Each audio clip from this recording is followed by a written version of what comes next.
Welcome again to URP Practical Talk. We're going to continue this discussion that we've been having last week. We kind of ended on a cliffhanger.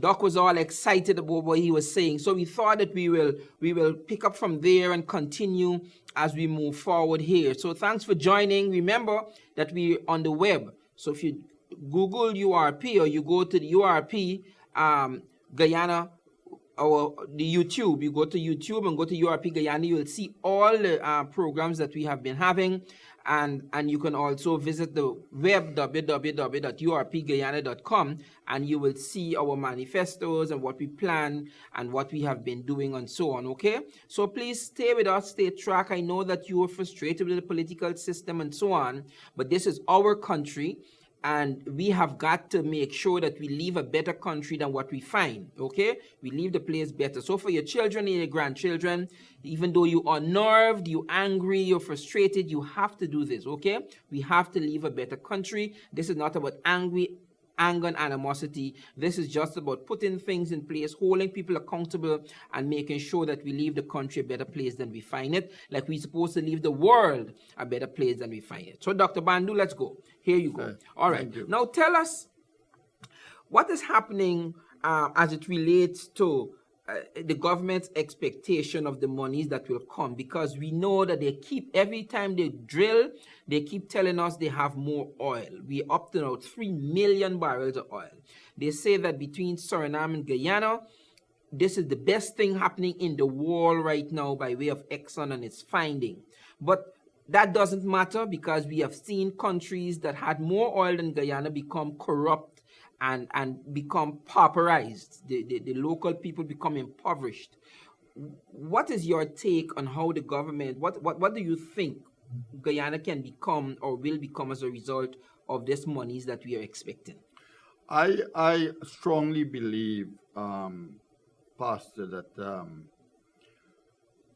the oil will give the government and the people who thinks that we can get rich overnight, $1 billion will come in. I think it will give them a shock in their life coming 2020. Meaning what? Right? Some of the top oil people in the world predict that oil will go down to $10 a barrel.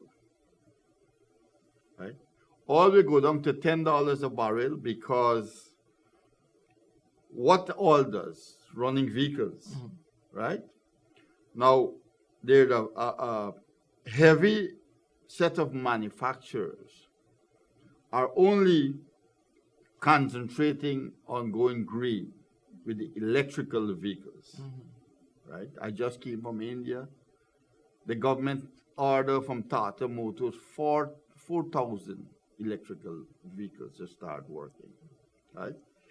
In China, I don't know if you heard this, they're taking water and make fuel now in China. So all these different technology comes up. Do you think if oil goes to $10 a barrel or $15 or $20 a barrel, do you think ExxonMobil will invest and pull up it? Because anyone who are in business, they are in business to make money, especially U.S. people, right? So they are shrewd businesses. Now, besides that, you have a lot of things are happening where people are concerned. Because some people, like somebody tell me which day, you know, Dr. Bandu, if we have so much oil under the earth here, and these people draw out all this oil, will the earth collapse? Yeah? Because if the oil is holding up the earth. Well, there's a counterbalance, because you know that energy is not lost or created, right? So it keeps cycling. So there has been that discussion. There has been that discussion. I want to know though, do you think that we have the capacity to manage, let's say, because while the oil prices will go down, it is obvious that the guys who are speculating, the ExxonMobil, the Nexen, and those guys, the speculators know that oil still has some life in it, and that's why they're All investing. right. What I'm asking though is, do you think that Guyana and our current administration, or even the administration that is vying to come in by way of the PPP, do you think that we have what it takes to really disseminate that wealth so that everybody benefits? No way. Our administration is a pack of jokers, as far as I'm concerned. Look, we are having the oil who brings up the oil from Exxon is 200 and approximately 40 miles from the shore of Essequibo, from I think it's directly upper Better Success area. Okay. Right? Where this oil is, 240 miles. Now, Pastor, tell me something. Show me one of our industries in Guyana that government managed had make money. Right? Do you think this government can manage something like that? Can they really and truly know how much oil gone out of this country? Well, what they're doing is they're trying to put systems in place to manage it, because I guess that they're admitting they can't, and so they've been bringing in folks from Canada and the United States, from the Caribbean, to assist, because we have to go somewhere. I mean, you got the oil, and you need the oil to come out of the ground, so you have to begin somewhere. I am just wondering, what I'm asking you though, given your position as leader of the URP, do you think that the focus is right? Or do you think that the plans, what you're hearing on the ground, do you think that we are putting the systems in place? Because what we are hearing, and we keep hearing it from the news media, from anecdotally, you go on the internet, and you're hearing that oil wealth to a country does not mean the wealth the people in the country. Definitely. We have seen that all over the world. And if we have a situation where we are this politically biased, where we are this antagonistic, where everybody wants to beat up on the other one. So you have the coalition in now, and they say they don't care anything about the opposition or what the opposition thinks. Yeah. And the opposition is waiting to get in to be just as vindictive. And I'm wondering how would that process, because, okay, here you are, you and I are members of the URP. Everybody knows that we are on television. When once the positions become available and employees are needed and so on, even with our qualification, we can't get a job because we don't support the party. You understand what I'm saying? Definitely. That's the first thing they ask you. Yeah. What's your political allegiance? Who you affiliate to?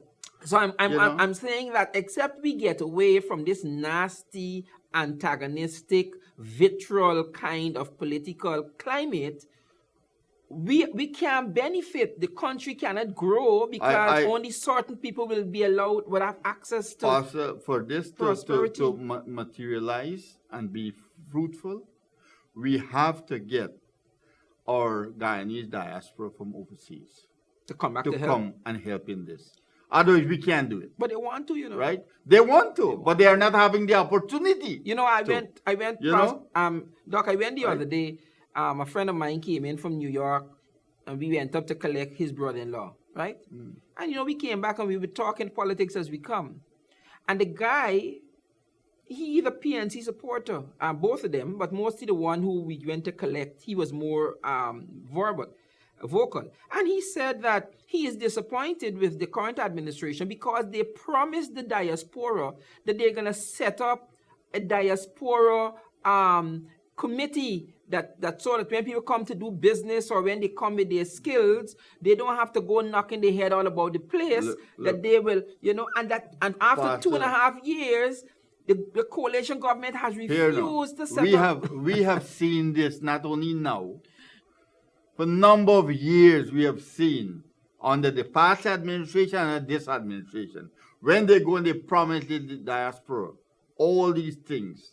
Many people come here and they spend their fortune, and they have to pack up and move back to the way they come from. All the time. Right? I know of many people of that.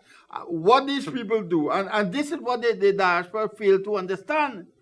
These people, these two political parties, go and tell them anything to try to attract them or and make promises that they will do this, they will do that. And when they get into the government, they forget about you. You know, we are seeing typical example, you know, of the just a statement I talked about the AFC, you know, and their support in Canada, what happened. You are seeing it clearly. Look, not because a man give you $10 and a man give you $15, you look at the man more serious. He can afford to give you $15, but the man give you $10. He give you with a whole heart, right? You know, because he wants to see something good. The man with $15 give you because he have some motive in it. But Doc, tell me why. Tell me why this happens. Because you had the PPP, and they went and they make the millions from the diaspora. Then you have the coalition, and I remember when they would go and you know, they went over there and they got, but they don't follow through with what they tell the diaspora. Why it is that you don't have an office, something happening maybe out of the office of the presidency, so that when persons come from overseas. I had a situation the other day where some investors came to Guyana. They want to ship stuff out of Guyana, fruits and vegetables. They spent 3 weeks, Dr. Bandu, 3 weeks in Guyana trying to get what it took, registration, go invest, the bank. It took them 3 weeks to set up an entity. That's a normal thing, Pastor. That's a very normal thing. Look, I have somebody from the URP who is a member of URP in New York, bring a container from China, and 4 months he can't get it out of the GRA. So everything is a delay tactics to make money, to pay more storage and pay all kind of things. Pure delay tactic going on. But go ahead. I'll tell you this. Guyanese abroad, we are having Guyanese in all walks of life, in every department, from the top come down, in governments, right? People with experience with oil, with all kind of things we have. Anything where you can think of, we have Guyanese. Correct. Right? Correct. And if you put them aside, you know, how would you expect to develop this country? And you know, and that's what I'm saying. Yeah. I speak as a layman because I don't understand it behind the scenes. But why don't you set up a diaspora committee so that you don't have, you understand, so that, okay, Doc, you come, you are an entrepreneur, you did business in New York, around the world, you got things, okay, here, you know, and but I think that what is happening, if you ask me, I think that it is the inability to micromanage the folks from the diaspora. Yeah, you can't, because when you come, after you've lived overseas for a while, you understand transparency, you understand professionalism, you understand time management, you understand accountability, and so on. And so I think that the local politicians don't want the diaspora because they don't want to be held accountable to these critical things. Pastor, what you're saying there, to get the diaspora involved, it can only done under URP government. Nobody else it would. Okay. Because the URP understand these systems. And right? Is that as a result of living over there for many years? Yes. Understanding how it works? Yes, that's a part of it. Okay. You know, that is why I'm saying, you know, that in politics even, we have to understand, you know, the age had experience. Okay. The young people, they have the energy and the technology. You got the experience. You understand? So both of them have to come together. So we learn from each other to make things happen. The same way with the diaspora.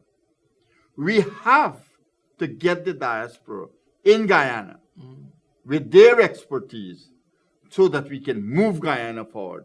And that will only happen with the URP, no other. You know, I understand what you're saying there, Doc, because the diaspora is beginning, the diaspora used to be a big financial pocket for both the PP and it's beginning to dry up. Yeah. I remember that when they were building the Jubilee Park, we were told that money, the Jubilee Park, is being built with money from the diaspora. Yeah. That is what it was told. Then we get a budget, and the budget says that they want $1 billion to supplement the costs for the building of the Jubilee Park. I think that what has happened there is the monies that were promised didn't come true. And so it ended up to where they had to use monies from the local treasury to build the Jubilee Park. I'm saying that in context because now we have a situation to where the AFC financial supporters, particularly in Canada, they have decided that they're going to hold back their money too, they're not going to support. So the monies in the diaspora are drying up because the diaspora is beginning to understand that we have in 6 of one, half dozen of the other, and the ideas that we are putting forward for the management and the administration of the country is not being employed. Look, as you talk about park, I just came from Essequibo not long ago. They have 2 parks, the REO that said build here, Okay. right, in Essequibo. Now I see a next 3rd park by somewhere by Alness area, building. They said that is 31 thing. They build this park, and you know what's in the park? Animals. Animals, spending millions of dollars to build park, and nobody use the park. Animals go and graze in the park, right? They're building a next one right now for next $31 million. I don't know what happened with this administration. I don't know how they think. Why don't you look at what is important first and build it? When you got extra money, build those things. If people are using it, it's a different story. People are not using it, you know. So where are we going? What are we doing? You talk about Essequibo. What is the URP doing in Essequibo? Because Essequibo is big, it's growing and developing. What have you been doing? You've been out there a lot. Well, URP has been working hard in Essequibo. November the 1st, we opening our office there. Okay. We'll have an official opening on January the 27th. Okay. In there. We are getting a lot of support from people there. You know, everywhere I go, the name of URP is sung all over, you know. In fact, I also, when they had the Essequibo night, I was over there. Okay. And you see the amount of people you display their thing there. You also on television in Essequibo? Huh? You also on television in Essequibo? No, I was not on television. Okay. Right, but the Essequibo night was there, and I went and visited. Okay. Right, and you know, even I was shocked for the see that Dr.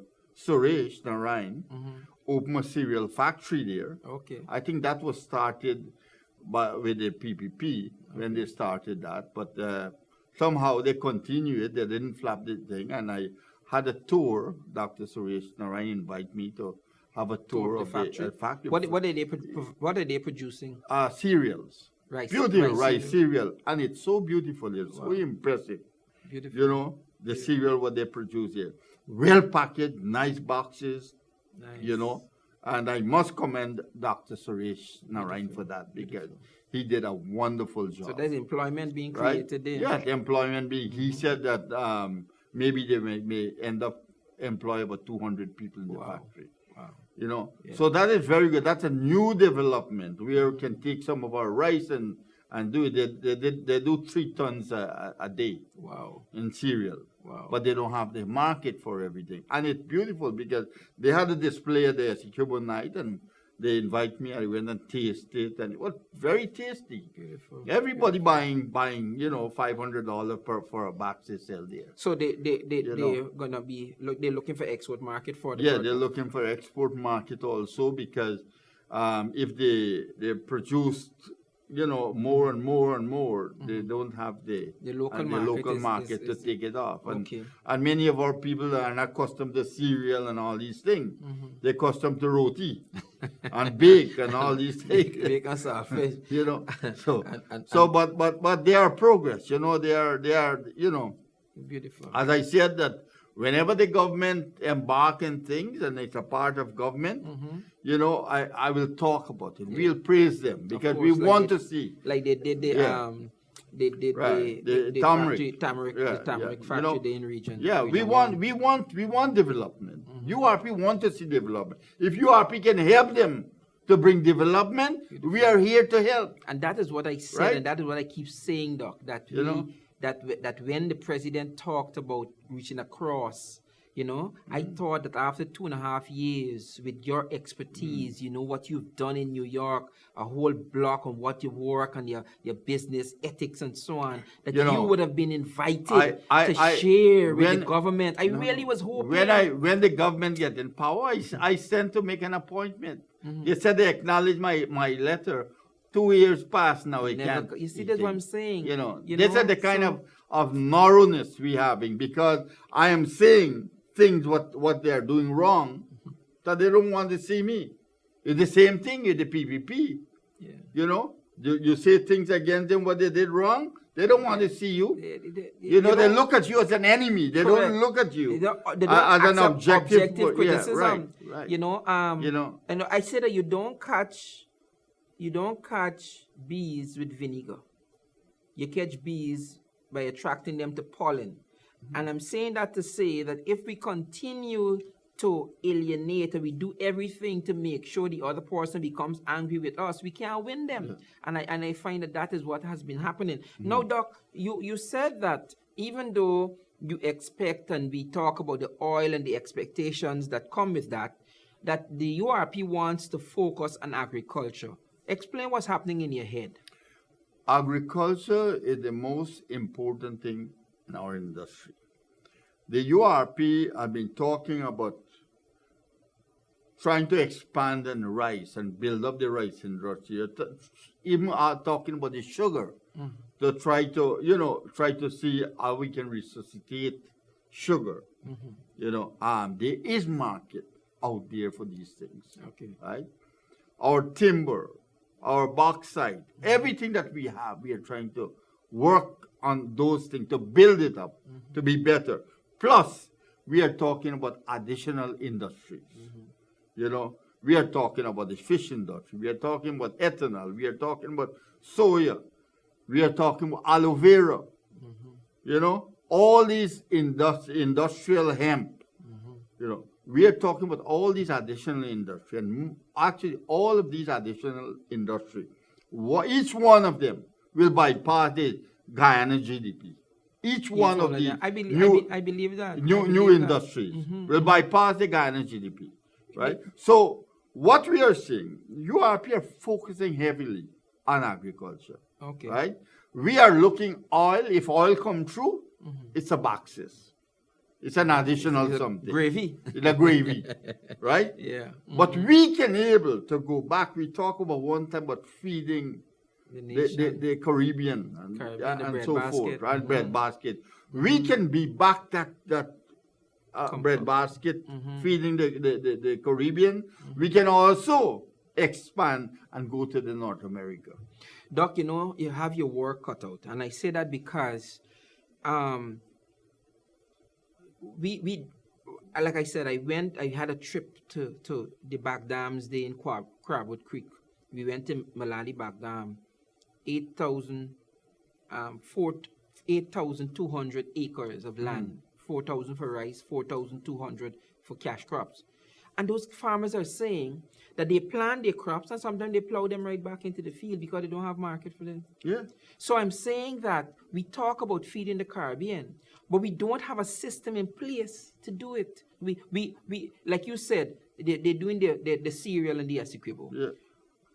Who are we having? What are our ambassadors and our consulate offices doing in those countries by way of creating markets for the produce in Guyana? We have the Caribbean bringing in stuff, Barbados, Trinidad, the islands for tourism, the U.S. Virgin Islands, bringing in things from America. Yeah, but because we got everything here. Most of our ambassadors and the big boys, they are so accustomed to this wine and dine. They ain't got time with that. They're collecting money, Like for instance, even in our country, let me talk about our government. If our government have their industries, any worker that go work with government, they never give you 8 hours work. You always got it. You always got you either work 4 hours, 6 hours. Man, a government. But you know what? You fail to understand. The government is you. Correct. Right? And you are cheating yourself Correct. by doing that. Correct. That is why no government industry can be progressive. And beside that, we have what I should call them, most of them are pack of dunce for managers. Right? Because what government does, those who are in administration, they're going to employ their friend, they're going to employ their family, anybody who are close to them, although those people never had the opportunity of managing one person, You bring them. right? But because you related to me or you're my friend, we got to give you this thing. Why Guyana, none of the industry can survive? It's because bad management. It's bad management. You cannot survive because you are not trained with that. If not because you go to university and get a piece of kagaj certificate, make you a good manager. You check if a man go for study agriculture, and he got a long certificate. Lose some with a common man out there who are a practical man. The man will cut him to pieces. Correct. Doc, but how do we what is the URP? You talk about the fact that we are not depending on the oil, that you're staying with agriculture. But like I said, in Guyana, we don't have a system as yet. And I've seen it firsthand. We don't quite have a system to fulfill that, making Guyana the breadbasket of the Caribbean. All right. The URP, go ahead. The URP has been talking about creating an international marketing system. Explain that as right? I come up. Now, we must have guidance to guide our people, what they should grow, what they should plant, what we have market for. Not because something, a provision agree with you and you get good benefit from that, you plant it. What they use you plant it and you don't have the market. Correct. It's rotten. Like I said, you said that earlier, right? So what the URP is saying, look, we will create an international marketing system to seek market all over the world for produce and see what we have, the best, what we can produce, and at the best price that we can able to get. Right? We will able to guide our people that, hey, look, plant papa. We got market for so many thousands of tons of papa. Right? You plant pineapple. We got market for so much pineapple. But we have to regulate it. Now wait on crop time that you're planting this. Why you think it's not the month of these things when you plant it, only certain months you can plant, It's because of the water system and things like that. Correct. So we have to try to show people that, look, every week or every month we plant so many thousand acres of this, So it is ongoing thing, because when we seek market, let us say one of these big stores in Canada and states like BJ's and all these places, or Costco, Walmart. You seek market for them. You have to continue supplying them. So you can't because tell them that you can't tell them you run out. So we have to train our people how to do these kind of things. But nobody seems to pay attention to it. Yeah, we lacking. We lacking. Give me a final word, Doc, at the top of the hour. So we to the audience, I'm appealing to you. The URP is working tremendously hard because we know that we will be in government. And we know that when we get there must be action immediately to serve you, that you, your family, everyone can have job and can have smile on their face. Beautiful. I thank you. May God bless you. Thanks for joining us. This is Bottom Up. We're talking about the bottom coming up, not the top down. Thanks for joining us. Visit us on the World Wide Web, www.urpguyana.com, or YouTube page, URP Guyana. You go YouTube and type us and you'll see all the things and you'll be able to share. Until next week, same time, same place. God bless you real good. For the URP Practical Talk, I'm Pastor Jeffrey. Bye-bye.